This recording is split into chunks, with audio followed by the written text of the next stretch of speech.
What's going on, it's the RapNerd, and I'm here today to talk about a new horror movie that released over the weekend called Dolly. Now this is coming to you late because this movie in particular was not at the cinema that's really close to me. I got a movie theater about like 5 minutes away from me. This one I had to go cross town to see, but I had to see it because the trailer pulled me in. So a little bit about the story. This couple looking to get away for just a little bit. They take a hike in the woods and the boyfriend plans to propose to his girlfriend, but before he can do that, they are attacked by this odd person who is dressed in a cloak with a baby doll mask/helmet over their head, who doesn't even talk. They just make these weird fake crying doll noises, and this becomes a survival for their lives. Now, what I just described is exactly what was in the trailer, and it's 100% what this movie is. We have our first "this is fucked up" movie of the year.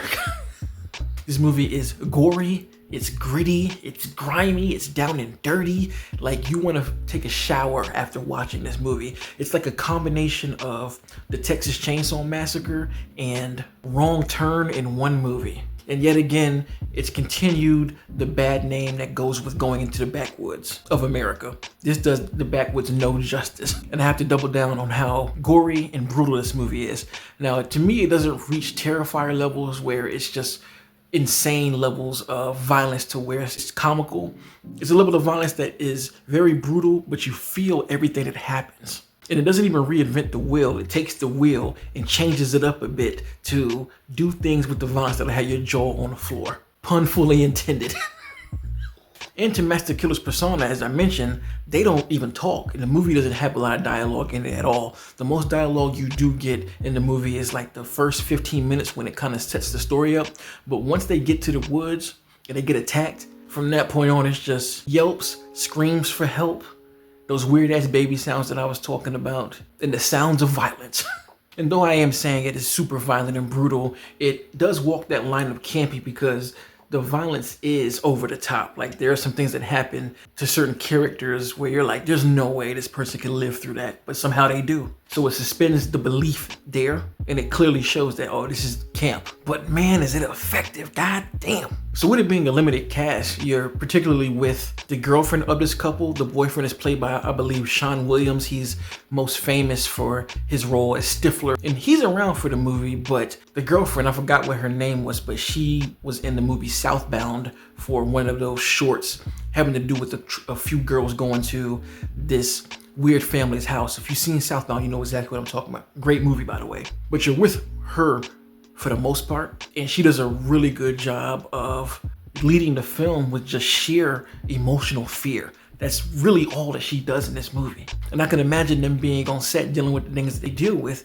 It was real easy to look scared because, in a sense, she's the one that has to deal with this mass killer the entire time. In dealing with this killer, she is put through a lot of fucked up stuff. Her own brutal attacks through the violence to violent and disgusting flips on being babied. If you hear that, just imagine what I said and let your own imagination take you on a journey of what the hell goes on here. But there's one scene involving a frying pan that starts off kind of funny, but then it just goes into territories of like, and I think by the time you get to the end of the film, you definitely can see the Texas Chainsaw Massacre homage and inspiration. And I thought that part was done really damn well. I even like the way the film is shot. It feels gritty and grimy. I want to look it up. I wonder, did they shoot on film? Because the grain is heavy.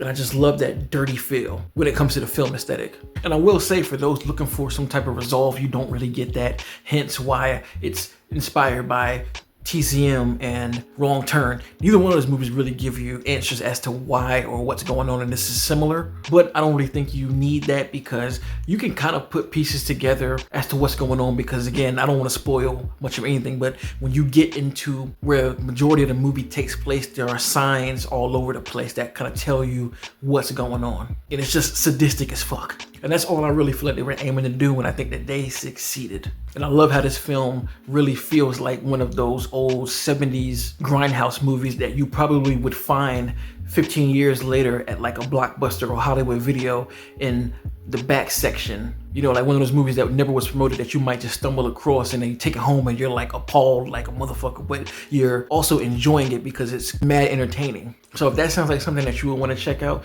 definitely head to cinemas and watch it while it's in theaters. I think it's only going to be showing for a limited amount of time because if I'm not mistaken, it is a Shudder movie.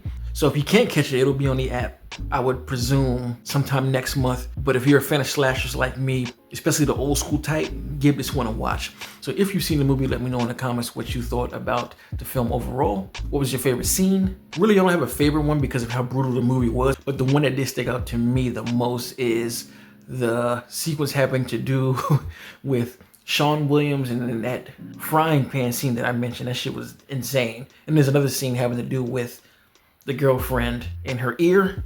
Yeah. So like I said, comment below, and if you like this kind of content, make sure to like and subscribe. And if you already are subscribed, thank you.